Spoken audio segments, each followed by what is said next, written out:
Hello, my name is Dave Berger, and this is my 5-minute opinion. 100 years of women governors. Just a bit more than a century ago, on Monday, January 5th, 1925, at noon in Cheyenne, Wyoming, Nellie Tayloe Ross was sworn in as the first woman governor of a U.S. state. That same month, a ceremony was held at noon in Austin, Texas, on Tuesday, January 20th, 1925, to swear in Miriam A. Ferguson, the second woman governor of a U.S. state. Amazingly, a nation that did not have any female governors during its first 150 years suddenly had two back in 1925.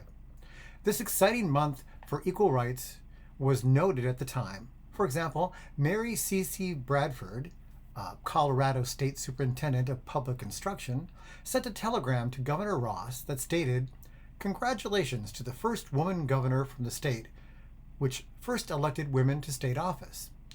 May all of your plans and programs become splendid realities, making for the honor of your state and the glory of womankind." That actually was in the Casper Star Tribune on January 6, 1925. This same sense of historical elation was expressed in the large headline on the top of the page of the Waco Times-Herald, noting the swearing in of Governor Ferguson. The headline read, "Humble and mighty see housewife become governor. Ma Ferguson takes oath in wild tumult." I can only imagine the sense of euphoria of many people at that time who had fought so hard for women's suffrage and equal rights. Unfortunately, this quick start to female representation in the ranks of American governors slowed to a trickle during the next 50 years, from 1925 to 1975. While Governor Ferguson was reelected to a second term in 1933, it was not until 1967 that the United States had its third woman governor, when Lorene Wallace, wife of then Governor George Wallace, was elected in Alabama. All three of the women who served as governors from 1925 to 1974, however, were the wives or widows of previous governors that and had very limited political experience. This all changed on Wednesday, January 8, 1975, when Ella T. Grasso was sworn in as the 83rd governor of the state of Connecticut. Unlike Ross, Ferguson, and Wallace, Governor Grasso had a very successful political career of her own before she was actually elected governor. The editorial board of the Nautuck Daily News noted her outstanding career on January 9th, 1975 in an editorial when they wrote, "We freely acknowledge that Ella Grasso has proven herself as a state legislator, a state executive, and a U.S. representative. Regardless of political persuasion, no thinking person can deny that the lady has ability." Governor Grasso's election was just the beginning of numerous women governors with extensive and thriving political careers.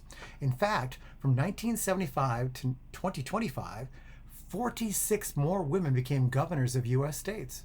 32 U.S. states have now had a woman governor.